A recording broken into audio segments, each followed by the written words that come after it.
감사합니다. 함께 은혜 받으실 하나님의 말씀은 신약성경 마가복음 이제 3장 20절로 35절의 말씀입니다. 제가 가지고 있는 성경으로는 신약성경 제 57면입니다.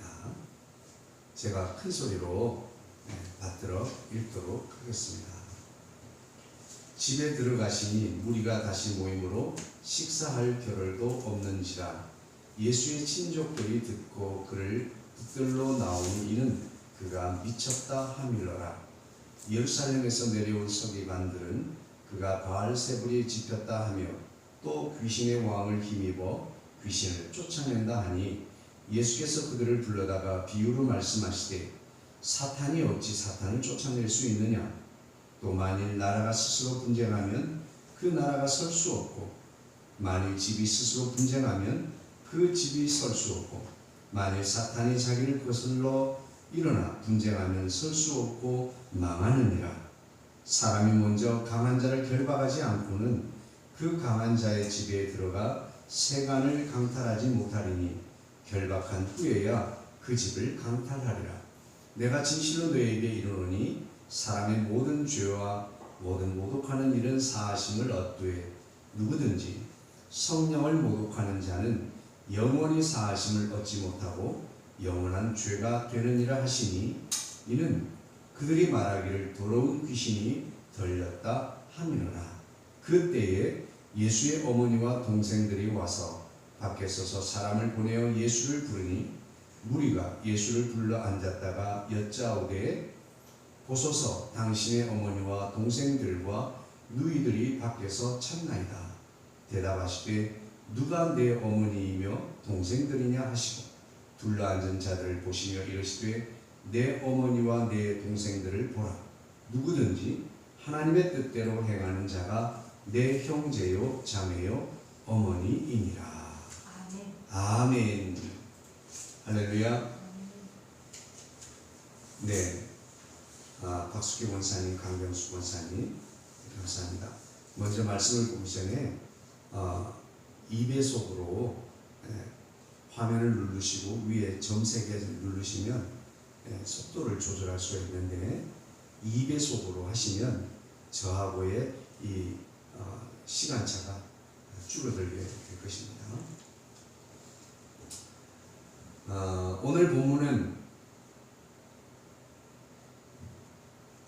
그 3장 시작하는 1절에 안식일에 손 마른 네네. 이제 들어갔구나. 세상에. 결정적인 걸 안 했네요. 갑자기 소리가 아마 깨끗해졌을 겁니다. 예. 안식일에 손 마른 자를 이 회당에서 치유하신 사건이 있었어요. 많은 바리새인들과 서기관들은 유대인들은 예수님께서 어떡하나 하고 이렇게 지켜보고 있었어요. 걸리기만 걸려라 하고 말이죠. 그때에 그런 것을 아시고 예수님께서 손 마른 자를 보셨습니다. 그리고 그 손 마른 자를 많은 회중들 가운데서 일어서라고 했어요. 그리고 나서 그 사람한테 물은 건지 회중들에게 물은 건지 회중들 들으라고 하는 말이에요. 야, 너희들이 안식일에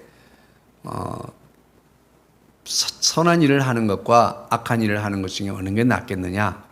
또 죽을 자를 살리는 게 나냐? 아니면 죽이는 게 나냐? 이렇게 물어보게 됩니다. 그랬더니 아무도 대답하지 못하고 잠잠한 거예요.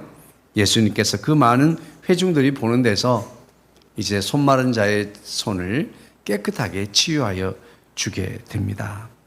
이 일로 인해서 바리새인과 헤롯 땅의 시기로 인해서 그들이 서로 예수님을 어떻게 죽일까 사례를 모의하게 됩니다. 그래서 예수님께서는 아직 당신이 십자가에 달리실 때가 되지 않았으므로 그 자리를 회피하시고 이제 갈릴리로 돌아오게 되십니다.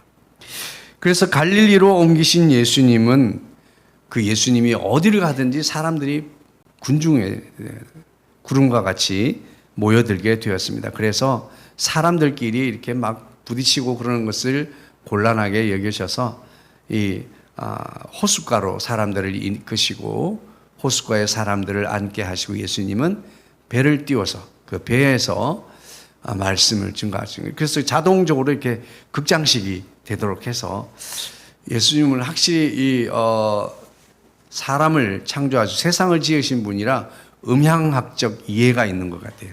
소리가 이 퍼져나가는 각도를 따라서 그래서 어디에 있든지 예수님의 말씀을 잘 들을 수 있도록 그렇게 말씀을 증거하셨습니다. 그렇게 수많은 사람이 모여든 것은 예수님이 이 회당에서 손 많은 자를 고친 사건이 막 여기저기로 퍼져나가기 시작한 겁니다. 그래서 유대 땅은 물론이고 그 예루살렘 도성에 살던 사람들은 물론이고 이두메와 그리고 요단강 건너편에 사는 자들 그리고 두로와 시돈에 이르기까지 이 예수님의 소문이 퍼져서 거기로부터 많은 사람들이 꾸역꾸역 모여들어서 갈릴리에 모이게 된 것이에요. 그러니 얼마나 많은 사람들이 모였겠고 로마 백성 로마 치안을 담당하는 병사들이 얼마나 긴장을 했겠습니까? 소요 사태가 일어나지 않을까? 무슨 일이 일어나지 않을까 하고 말이죠. 정치적으로나 그리고 또 신앙, 종교 기득권적이나 이런 여러 가지 사회적인 기득권적으로 볼 때 기득권 측에서는 굉장히 긴장하고 그리고 그것을 지켜볼 수밖에 없는 상황이었죠. 예수님은 이제 12제자를 세우시고 그들에게 전도의 사명을 주시고 그리고 치유의 능력을 주시고 그리고 귀신을 내어 쫓는 권능을 부어주시게 됩니다. 그 이후에 연결되는 말씀이 오늘 이 말씀이에요. 그래서 오늘 이 말씀에는 이제 한 집에 예수님이 들어가셨다는 이야기로부터 시작이 됩니다. 그 한 집에 들어갔는데도 또 병자들이 모여드는 거예요. 이 예수님에게 이 집에 찾아온 사람들은 그냥 감기나 간단하게 며칠만 누워 있으면 나을 수 있는 그런 병들이 아니죠. 병원이나 의원이 고칠 수 없는 의학적으로 불가능한 사람들이 예수님을 찾아온 것입니다. 그러니 그 예수님이 그들을 불쌍히 여기시고 모른 채 할 수 없어요. 어느 정도로 그 사역이 바쁘셨는지 식사할 겨를조차 없는, 빵 한 조각 먹을 수 없는, 식사라고 하는 것은 빵 혹은 떡이라고 하는 단어인데 떡 한 조각, 빵 한 조각 먹을 그 틈조차 낼 수 없는 예수님의 숨가쁜 사역이 진행되고 있었습니다. 이런 중에 그 문 밖에 찾아온 손님들이 있었습니다. 한 부류는 예수님의 친척들이었어요. 예수님의 가족과 그의 친척들이 아마 힘 있는 친척들이 함께 온 것 같아요. 왜냐하면 예수가 제정신이 아니다. 미쳤다. 그래서 그를 붙들러 왔다고 그랬어요. 이 붙들다라고 하는 것은 체포하다라고 하는 단어의 뜻이 있습니다. 그래서 그냥 데려가겠다가 아니라 강압적으로 많은 친족들, 힘 있는 친척들을 데려온 이유는 강제로 체포해서 데려가려고 했어요. 여기서 미쳤다라고 하는 이 뜻은 그 당시에 미쳤다고 하는 것은 귀신 들렸다는 뜻이에요. 그렇게 이해가 됐어요. 그 당시 그곳 문화적 배경에서는 미쳤다 그러면 귀신 들렸다라는 의미를 가지게 됩니다. 그리고 또 한 부류는 이제 예루살렘 유대 공의회에서 파송한 조사관, 서기관들이 있습니다. 여기서 예루살렘에서 내려온이라고 할 때 지형적으로 높아서 내려온 그것을 말하는 것보다는 이제 도심에서 수도에서 지역으로 내려온 것, 그리고 더군다나 파송을 받고 내려온 것을 의미하는 거예요. 그래서 유대 공의회에서 조사관을 파송했습니다. 그래서 서기관을 파송했습니다. 그 서기관이 이르기를 뭐라고 그래요? 귀신이 들렸다. 아니 그리고 바알세불이 집혔다. 그래서 결국에는 귀신 들렸다. 바알세불의 이 힘을 빌어서 귀신의 대장인 바알세불의 힘을 빌어서 귀신을 쫓아낸다. 이렇게 이야기를 한 것입니다. 예수님께서 그들이라고 하는 것은 그들에는 아마 예수님의 친족과 이 서기관들을 포함하는 것인지 서기관들만 부르신 것인지는 정확하게 기록되고 있지 않지만 앞에 전개된 이야기로 보아 예수님은 그들이라고 할 때 그들을 다 부르신 것이라고 생각을 합니다. 예수께서 그들을 불러다가 비유로 말씀하셨습니다. 야, 나라가 서로 죽이면 그 나라가 온전하겠느냐? 나라가 쪼개지고 건강할 수 없다. 나라가 될 수 없다. 한 가정집도 마찬가지 아니냐? 집이 그냥 분쟁하고 싸우면 그 집이 온전한 집이 될 수 있겠느냐?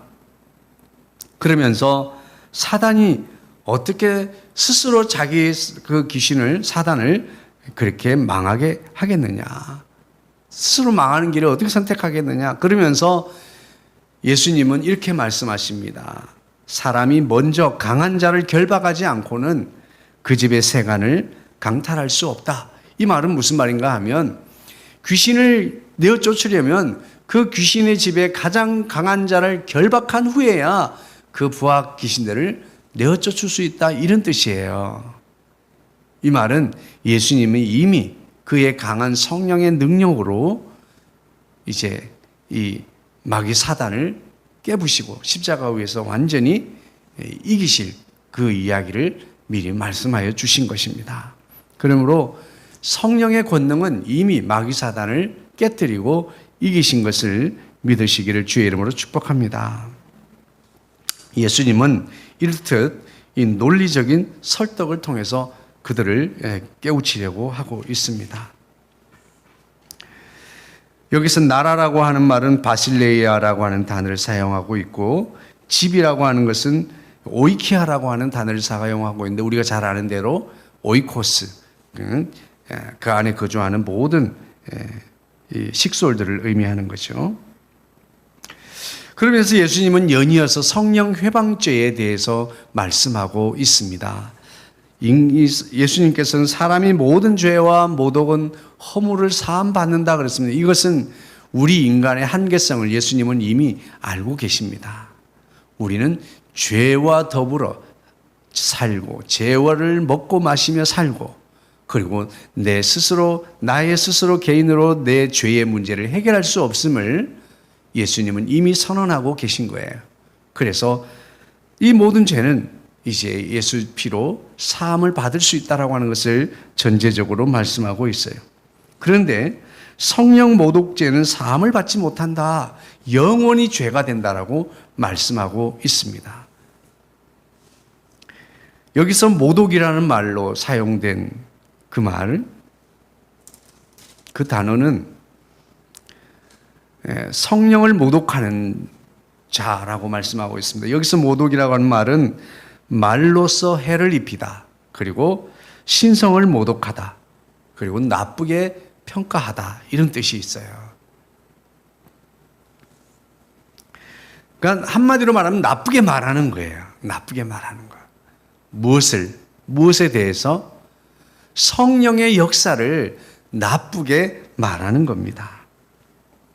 지금 이들은 뭐라고 말씀하고 있습니까? 성령의 권능으로 나타나는 그 역사들을 귀신의 역사로 말하고 평가하고 있다고 하는 사실이죠. 이것은 엄청난 큰 성령 회방죄에 해당한다 하겠습니다. 그리고 이제 하나님의 가족에 대해서 새로운 가족 공동체를 선포하십니다. 우리가 가지고 있는 일반적인 가족 공동체는 혈통적 관계를 통해서 맺어진 가족이거나 혹은 우리가 양자 관계를 통해서 이루어진 가족들입니다. 그런데 오늘 예수님은 새로운 가족 구성원을 선포하시는데 그것은 바로 예수님 안에서 맺어진 새로운 가족 관계입니다. 혈통적 관계의 그 이 혈통적 관계에 그것을 넘어서는 전혀 새로운 한 가족, 성령 안에서 역사하는 새로운 하나님의 가족을 선포하고 있는 것입니다. 이제 누구든지 예수 피로 거듭나고 하나님의 뜻 안에서 하나님의 뜻을 준행하며 살아가는 누구라도 다 나의 어머니요, 나의 자매요, 나의 형제라고 말하고 있습니다. 그래서 우리가 믿음 안에서 교우들끼리 나누는 형제님, 자매님, 우리는 이것은 가족이라는 의미가 있는 거예요. 교회 성도 간에 끈끈한 가족 관계가 이루어지는 이유가 바로 거기 있습니다. 친척들과의 관계보다 더 끈끈한 강력한 관계, 그것이 바로 교우들. 그 교우라는 것을 왜 교우들에게 그런 일을 합니까? 하나님의 한 가족이기 때문이에요. 할렐루야. 우리 믿음 안에 거하는 모든 자는 혈통적 관계의 가족을 넘어서 이제는 예수 피 안에서 우리는 하나 된 하나님의 가족이 되었음을 믿으시기를 주의 이름으로 축복합니다. 저는 이 본문 속에서 본문을 보면서 무슨 말씀을 전해야 될까? 오늘 말씀의 제목이 무엇입니까? In or out입니다. 그래서 안이냐 바깥이냐 뒤집어라 엎어라가 아니에요. 저는 오늘 이 성경을 한 그림으로 이미지로 이렇게 상상해 보았습니다. 그랬을 때에 집 밖에 있는 사람과 집 안에 있는 사람으로 딱 그림이 그려지더라고요. 안에 있는 사람들은 어떻게 합니까? 예수님을 추앙하고 예수님께 어떻게든지 그 치유 사역을 통해서 자기의 문제를 해결함을 받으려고 예수님을 붙들려고 옷자락이라도 만져보려고 정말 사모하는 그 집단의 모습들이 있습니다. 그런데 그것을 바깥에서 들여다보면서 광신도들, 뭔가 이 바깥에서 바라보는 사람들은 이성적이고 그리고 냉정한 판단을 가진 사람들로 보기에 어려워 보이는 그런 사람들로 이해하는 거예요. 그리고 그 사람들의 추앙받고 그에게서 문제 해결을 받으려고 하는 그 사람들 앞에 서 있는 한 사람, 예수 그리스도에 대해서 그는 저것은 사람으로서는 할 수 없는 일인데 그럼에도 불구하고 분명한 현상으로 일어나는 치유의 역사들을 볼 때 이것은 분명히 바알세불의 힘을 빌려서 귀신의 역사로 지금 이런 일이 일어나는 것이다 라고 그들은 판단을 했던 것이지요. 그런데 왜 하나님의 역사로 그런 일이 일어났다고 생각하지 못했을까요? 그동안에 영적 암흑기였기 때문이지요. 하나님은 말씀하시지 않으시고 역사하지 않으시고 하나님의 역사를 나타내지 않으셨기 때문이죠. 그러니 본 바도 없고 들은 바도 없는 그런 일에 대해서 상상조차 하지 못한 것입니다. 그들은 예루살렘이 다시 재건된 이후로 언제나 메시아를 기다렸지만 그들 눈앞에 찾아온 메시아를 알아보지도 못했고 영접하지도 않았던 것입니다. 자, 우리가 오늘 저는 이 말씀을 보면서 이런 이 책에 읽은 내용이 생각이 났습니다. 인상과 암시라고 하는 내용이에요. 주로 작가들이 많이 사용하는 기법이고, 그리고 이 문학 작품을 이제 분석할 때 사용하는 도구로 사용하는 겁니다. 인상과 암시. 그러니까 어떤 사건과 어떤 정보를 분석하는 툴로서 인상과 암시라고 하는 이 도구를 사용하는데요. 인상은 어떤 것입니까? 처음 가지게 되는 순수한 느낌을 의미합니다. 예를 들어서 어떤 연극을 보았습니다. 그런데 연극을 보면서 이 사람은 연극이 왜 이렇게 재미도 없고 뭘 말하려고 하는 거야. 시시껄렁하네. 이렇게 생각하고 있었습니다. 그 연극을 보고 아주 큰 부정적 느낌을 받게 되었어요. 그런데 그와 함께 간 동행이 있었습니다. 그가 그 존경하는 인물, 그가 함께 간 동행하는 인물이 존경하는 인물이었습니다. 그런데 그분이 나오면서 그 연극에 대해서 굉장히 호의적인 평가를 합니다. 너무너무 인상 깊었다. 너무 좋았어. 야, 어떻게 연극을 저렇게 잘 만들까? 연기를 저렇게 잘할까? 그래서 자신의 그 인상이 이런 암시를 통해서 자신의 주장이 왜곡되는 것을 인상과 암시라고 하는 도구를 말합니다. 그래서 결국에는 자신의 인상을 버리고 그 암시를 자기도 받아들이게 되고 심지어는 그 연극이 좋았다고 선전까지 하고 다니는 자가 된다고 하는 거예요. 특별히 그 암시를 던져준 동행인이 권위자일 경우에는 더더욱 이런 일이 더 크게 영향이 나타나게 된다고 하는 것입니다. 지금 이 세대를 이끌어가는 권위는 어디에 있습니까? 권위자들, 권력을 가진 자들, 그리고 정보를 통제하는 언론들, 그리고 문화계가 현 시대의 권위자라고 인정을 받고 있습니다. 그래서 분명히 내가 가진 첫 인상은 선이 아니고 악이고, 옳음이 아니고 그름이고, 발음이 아니고 구부러짐인데,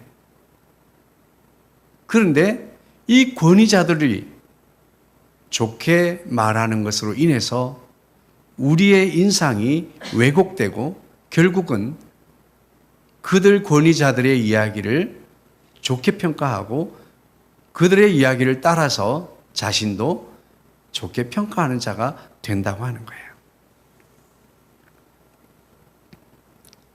암시자의 권위가 크면 클수록, 높으면 높을수록 이 영향력을, 암시자로서의 영향력은 더 크게 되는 것입니다. 자, 예수님의 가족들은 왜 예수님께서 미쳤다라고 생각을 했을까요? 적어도 엘리사벳과 그리고 마리아, 그의 아버지가 가지고 있는 그 예수님 탄생의 비화, 천사들과의 만남, 이런 초월적인 하나님의 역사를 경험한 가족들에게서 왜 예수님이 미쳤다라고, 그 당시 문화적 배경에서 미쳤다고 하는 것은 귀신이 들렸다, 귀신이 씌워졌다 라고 이렇게 판단을 한 그 판단 근거가 어디에 있을까요? 그것은 바로 예루살렘에서 파송받은 성경의 권위자들, 그들의 그 당시 문화 세계에서의 이 시대적 문화 배경에서 삶의 권위를 가지고 있던 자들입니다.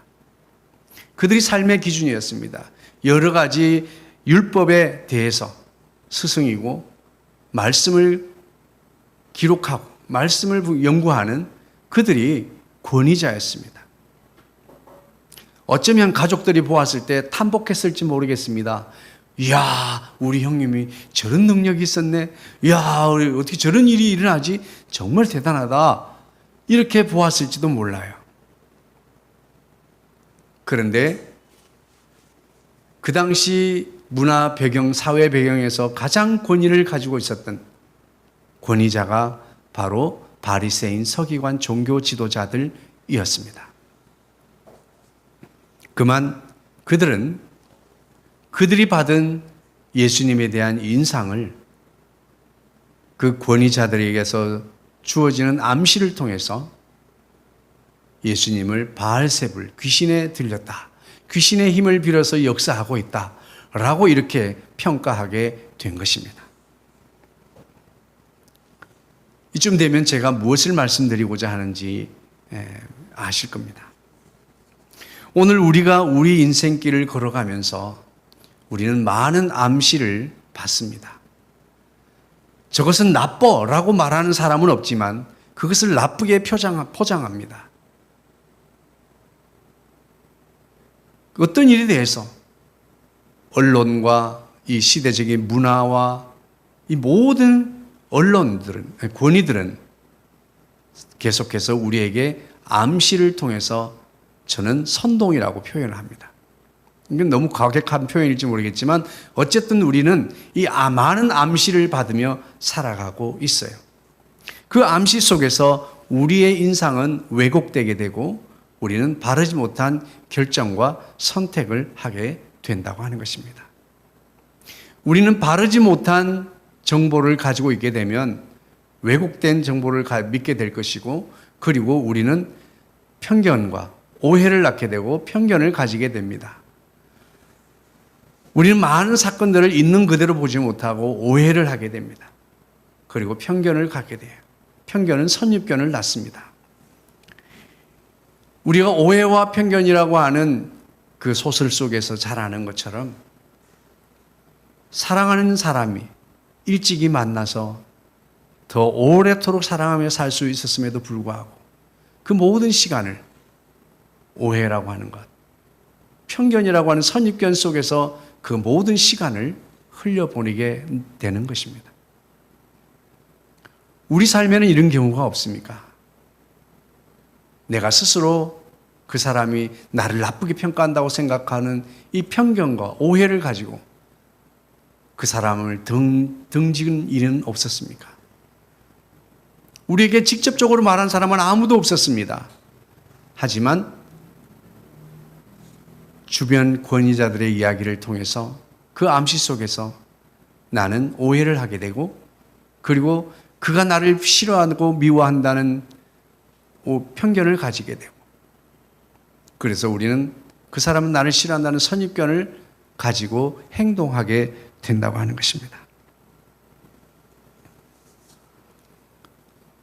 오늘 우리는 이런 왜곡된 정보 속에서 성령이 하시는 일에 대해서 정말 사함받을 수 없는, 돌이킬 수 없는 죄를 범할 때가 얼마나 많은지 모릅니다. 우리는 하나님에 대해서 바르게 이해할 수 있는 길은 하나님을 만나서 그분의 말씀을 듣는 것입니다. 할렐루야. 우리는 들었던 것을 잊어버릴 수도 있고, 그리고 바르게 이해하지 못할 수도 있습니다. 그래서 주님은 선택한 것이 가장 명확하고 선명한 문서로 남겨주셨습니다. 그것이 바로 성경이에요. 물론 성경을 해석하는 데 있어서도 여러 가지 다양한 견해가 있을 수 있으나, 그럼에도 불구하고 가장 명확하고 선명한 하나님의 뜻은 성경을 통해서 우리가 이해하고 알 수 있다고 하는 것입니다. 그래서 우리는 때로는 나 자신의 열정과 열심이 하나님의 일을 그르치게 하고 하나님이 하시려고 하는 일을 나쁘게 평가하는 일은 없었을까? 저는 같은 그리스도인들 가운데서 혹은 스스로 서로를 손가락질하고, 그리고 심지어는 서로에게 침을 뱉는 이런 모습을 간혹 보게 됩니다. 과연 적어도 누가 옳다고 판단할 수는 없겠지만 적어도 그 둘 중에 한 사람에게는 돌이킬 수 없는 성령 모독죄를 범할 수 있다라고 하는 사실입니다. 오늘 우리는 우리 삶 가운데서 사람이 짓는 모든 죄를 용서받을 수 있다고 합니다. 우리에게는 얼마나 이것이 희소식이고 복음입니까?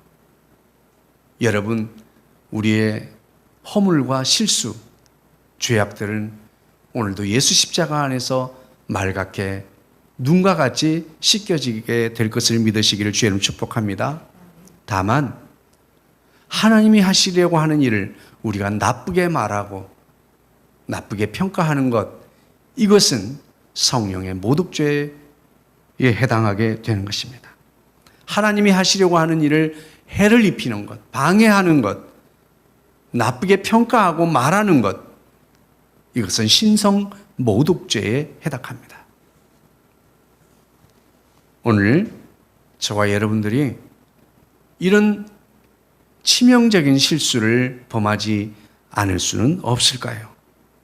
그러기 위해서 오늘 이 시간 저와 여러분들을 부르신 주님께서는 오늘 우리에게 말씀해 주시기를 원합니다. 말씀해 주시기는 원하는 첫 번째 말씀은 들어와야 한다는 사실입니다. 할렐루야. 지금은 코로나19로 교회 안에 들어오기가 쉽지 않습니다.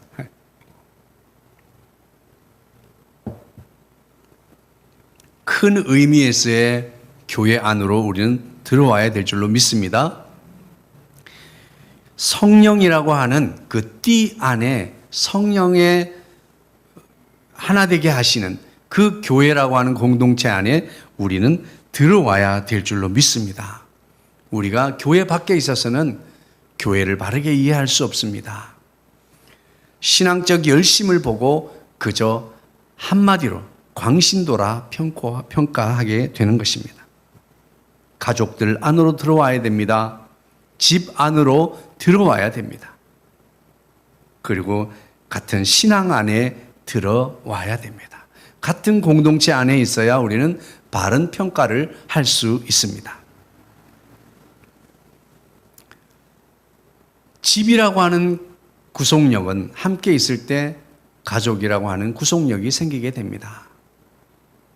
지금 우리 가족들 또 자녀들이 다 장성해서 결혼해서 이렇게 독립을 하게 되면 그 가족의 구속력이 조금 약화되는 것을 알 수 있습니다. 우리는 가족이라고 하는 큰 그림 안에 교회라고 하는 집이라고 하는 공동체라고 하는 이 안으로 들어와야 합니다. 믿음 안에 거하여야 합니다. 예수 안에 거하여야 합니다. 할렐루야. 당신은 안에 있습니까? 밖에 있습니까? 이것이 우리에게 너무나 중요합니다. 두 번째입니다. 주님께서 오늘 저와 여러분을 부르셔서 우리에게 말씀하시기를 원하시는 첫 번째는 들어와야 한다는 것입니다. 그리고 두 번째는 잘 들어야 한다고 하는 것이에요. 할렐루야. 사람과 사람 사이에도 우리는 잘 들어야 합니다. 모든 것에 대해서 귀 기울이고 그리고 그 이야기하는 순간만큼은 그 사람의 이야기에 귀를 기울여야 합니다. 어떤 사람은 제가 보건대 말을 그 상대방의 이야기를 들으면서도 이 사람 이야기 끝나면 이거 이야기해야지. 그 말 잊어버릴까봐 그거 붙들고 있느라고 상대방의 이야기를 바르게 이해하지 못할 때가 너무나 많다고 하는 사실이에요. 내가 할 말은 다 들은 연후에 말을 해야 거기에 대한 올바른 대답을 할 수 있게 되는 것입니다. 그리고 잘 듣기 위해서는 만나야 합니다. 할렐루야. 잘 들을 수 있는 비결은 전에 들으면 왜곡이 일어나는 거예요. 내가 만나서 직접 들어야 합니다. 누군가를 미워하게 되는 결정도 직접 만나서 들어야 내가 그런 결정을 할 수 있는 거예요. 여러분, 그 사람은 나를 미워하지 않는데 누군가가 던져준 암시를 듣고 내가 그 사람을 미워하고 그 사람이 나를 미워한다고 생각해서 나도 그분을 미워하게 된다면 이 얼마나 안타까운 일이겠습니까? 그런데 사실은 이런 일이 우리 주변에 너무나 많이 일어나고 있다고 하는 사실이죠. 우리는 직접 들어야 합니다. 우리가 이제 백신을 맞은 분들은 또 나와서 이렇게 우리가 대면 예배를 드려야 합니다. 직접 들어야 합니다.